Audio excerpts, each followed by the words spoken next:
Hi, I'm Pastor Alan Bair. It's been a while since I've done one of these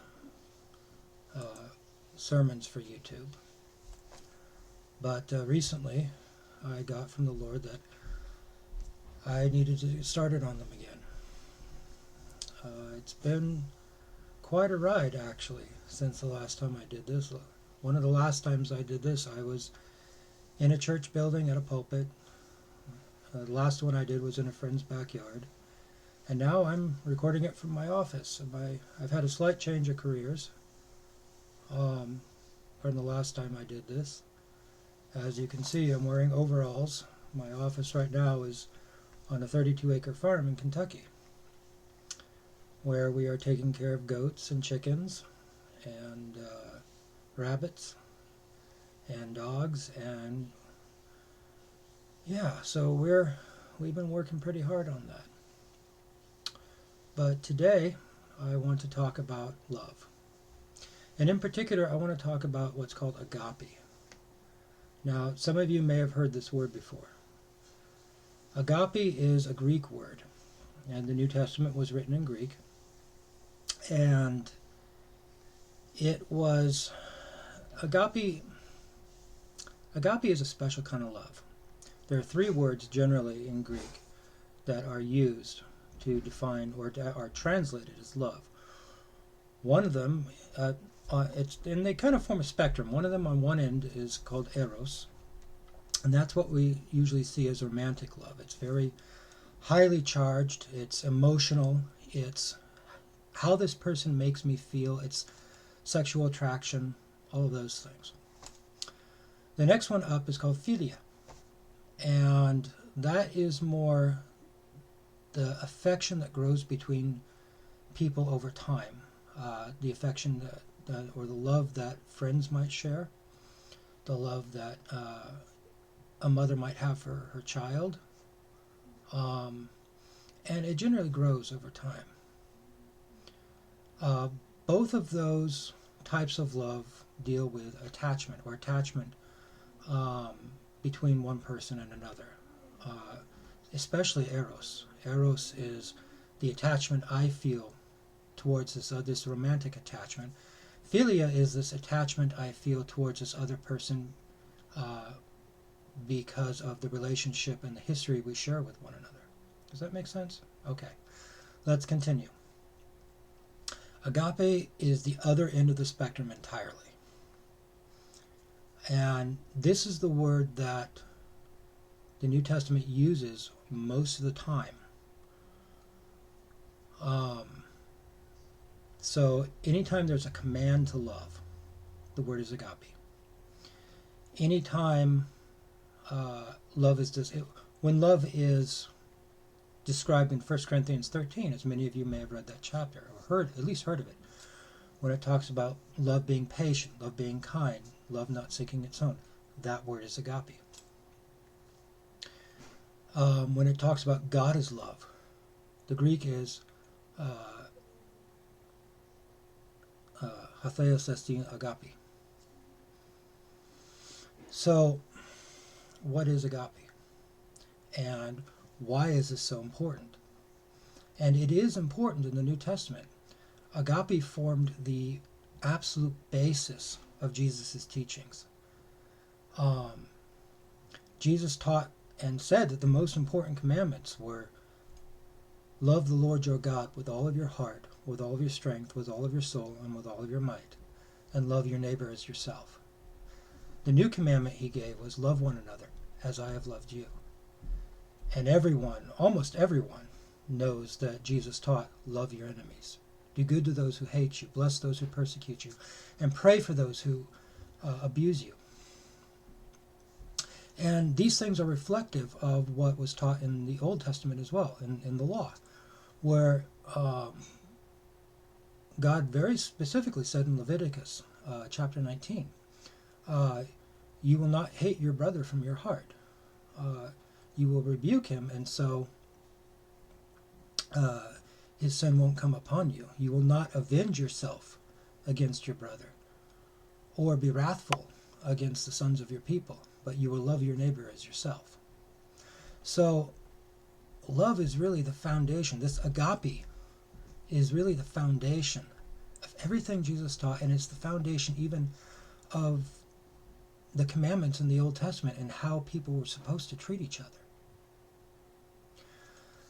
Now, the thing that has to be understood about agape is that agape has nothing to do with attachment to the other person.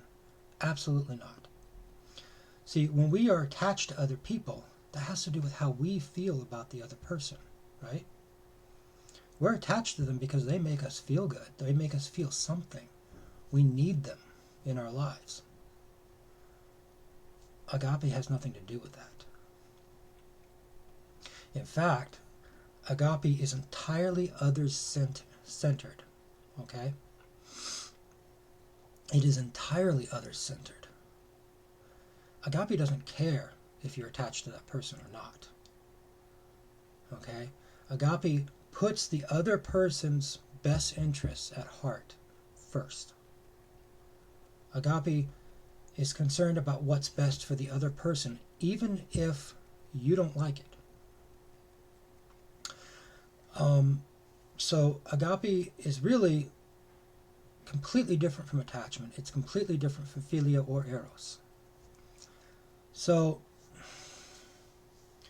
again, we talked about, I mentioned 1 Corinthians 13. That's Paul's great description of agape. One of the things, though, almost everybody knows, those verses that say, love is patient, love is kind, love is not self-centered.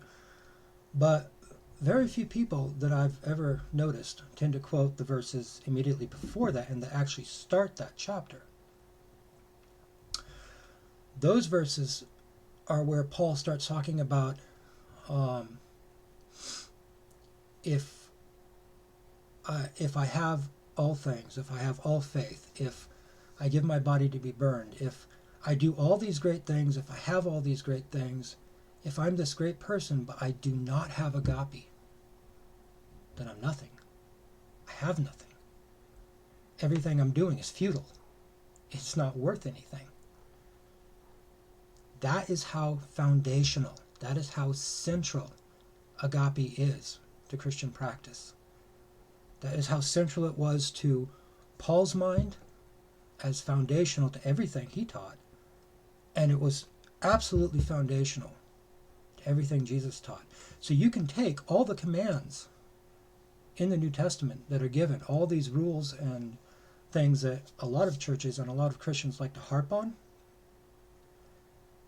If they are not sitting and resting on agape as a foundation, then you might as well throw them out, because they're worthless without this agape. So let's start talking about agape. First of all, as opposed to philia, which is that natural affection that grows over time, that attachment that grows over time, as opposed to eros, love agape does not attach to the other person. In fact, agape always demands that you let go, that you let them go. Okay? Agape always demands that you let them go to do what is best for them. Now, that doesn't mean that agape pushes away, far from it. But it does let go. You have to let the object of that agape free to make their own choices, to rise or fall as they will, and to be there if and when they return. There is no attachment, no clinging in agape. Attachment is about what we want, as I've said, what pleases us. Agape is about what is best for the other person and everyone around you in general.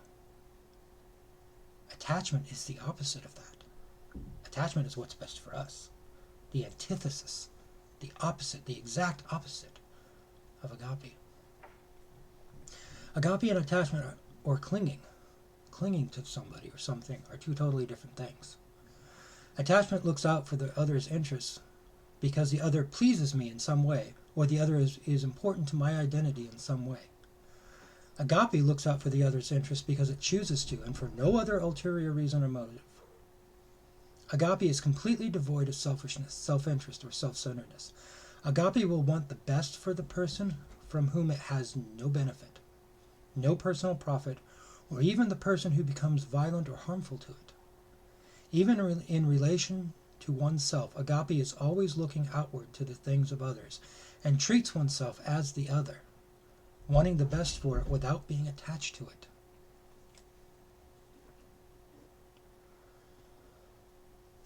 Attachment fails when there is no longer self-interest to maintain it. This is why marriages fail. This is why friendships fail. Or even relationships between relatives, between parent and child, brother and sister, when there's no longer this self-interest, when this person no longer makes me feel good, when this person becomes a pariah in some way, when this person starts making me feel bad, then attachment fails. And people back off. Relationships break up. When the thing or person ceases to please or becomes displeasing, the attachment fades or inverts to aversion, where we become attached to the removal of the thing or person. We all know relationships where this has happened. Attachments to anything or anyone are in no one's best interest, least of all the interests of the person who has the attachment. Agape does not fail, but neither does it cling. It lets go and never seeks to hold on to anyone or anything. It seeks the best outcome for the other, all others, as well as oneself, even if it must remove itself from the equation. It weeps with those who weeps, laughs with those who laugh, mourns with those who mourn, rejoices with those who rejoice, and does this all while not gripping these others for its own pleasure or happiness.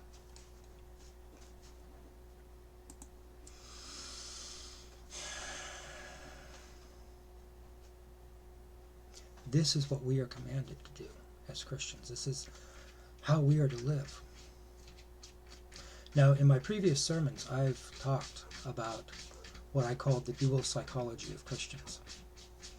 And I've also talked about how to know when it's you and when it's Christ. Right? When it is Christ acting through you, and the Father acting through Christ, and Christ acting through you, it is going to be motivated by, it is going to be charged by agape. That is going to be the foundation of the act, of what you say, everything.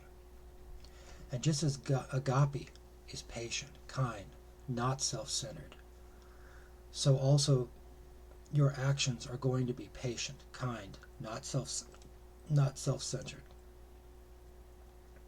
All of those things that are described in the fruit of the Spirit.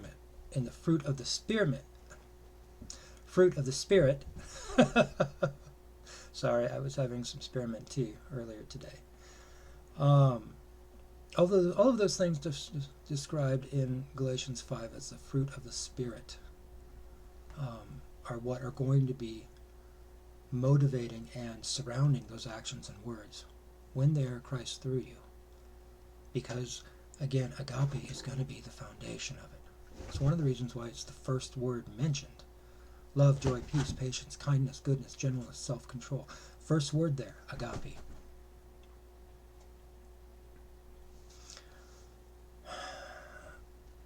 Now, why is this? As John said, Atheos agape esti. God is love. If it is God acting through you, then those words and actions are going to be motivated by and filled with his agape.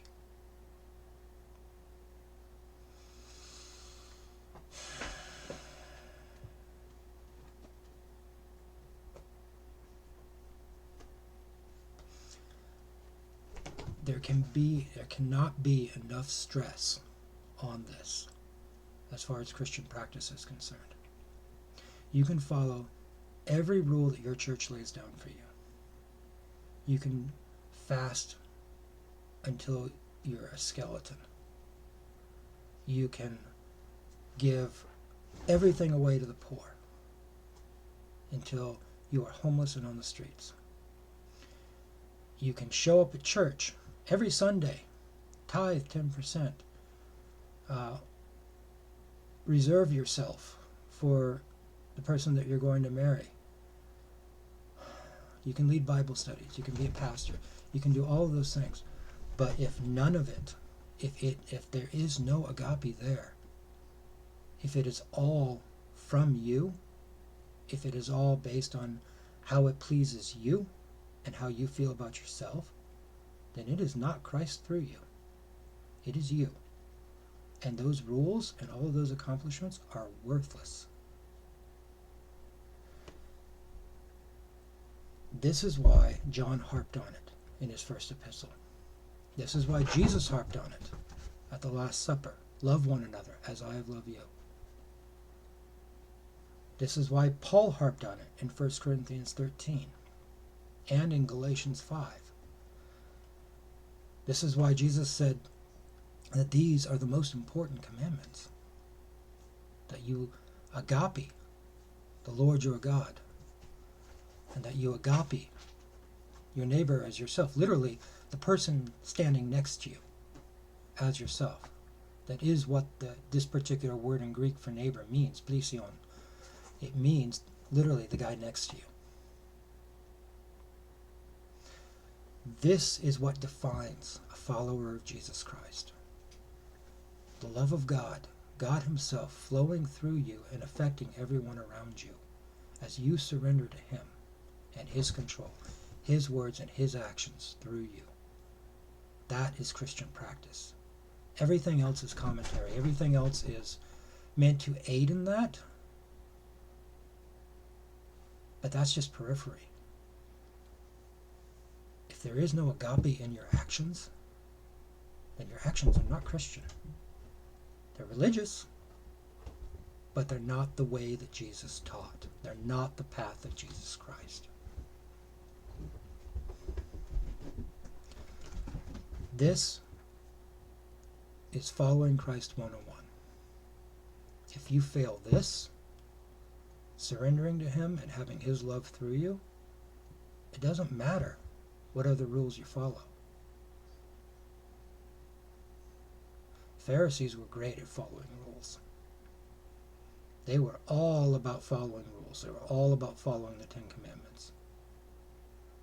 They were the people Jesus harped on, verbally attacked, and condemned the most. And yet these were the most moral people of his day.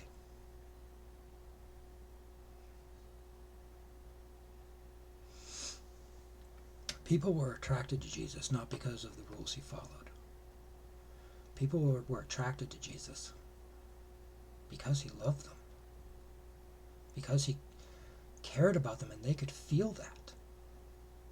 They could feel that from him. He called his followers because they needed him. He didn't need them. They needed him in their lives. And that was the best thing for them. That was the best thing for Matthew. And yes, that was the best thing for Judas. That was him giving Judas the chance, even though he knew what was going to happen. He still gave Judas that chance because that was the best thing for Judas. This is what agape does. This is how it looks. Doing what is best for the other person, even if it doesn't feel like it's the best thing for you.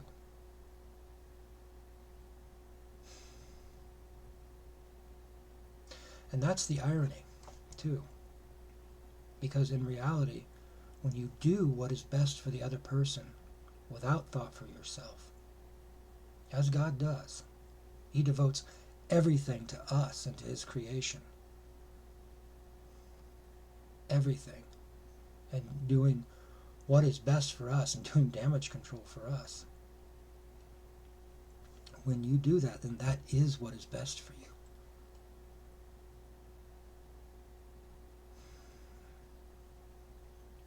So he talked about attachment being the opposite of agape.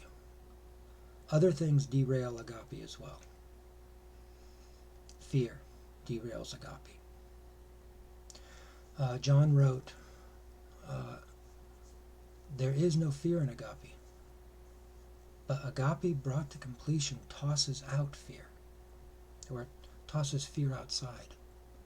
Literally, that's what the Greek says.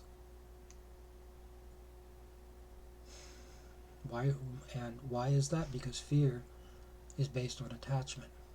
We fear losing the things we're attached to, or we fear gaining the things that we're averse to. And yet agape tosses this out. So fear can derail agape when we panic about things because we're afraid of losing them or we're afraid of gaining them. Anger can derail agape. When we become aggressive, when we become angry, again, that also has to do with attachment and fear. As good old Yoda said, fear leads to anger. Anger leads to hatred. Hatred leads to suffering. All of these things are a chain where agape, it's not there. It's all based on attachment. This is also one of the reasons why the conditions of discipleship that Jesus laid down were all letting go of things. If you love these things more than me, you cannot be my disciple. Be they relationships, possessions, your own ideas, your own self-identity, any of those things.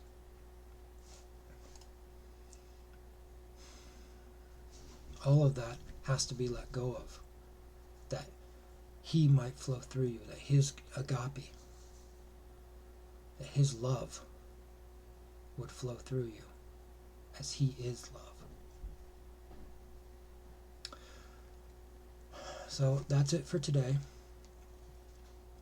I think I'm going to try to put one of these videos out one a week. We'll see if that works out. Things can get kind of busy here on the farm, so I'd like to say something religious and clever like God bless, which is true. God bless you. But I think really what I would like to leave you with is that you be Jesus for people. Give Jesus to people. Receive Jesus from people. And see Jesus in people today. Let it be Jesus Christ acting and speaking through you to love all others through you. Surrender yourself to him and who he is, letting go of everything else.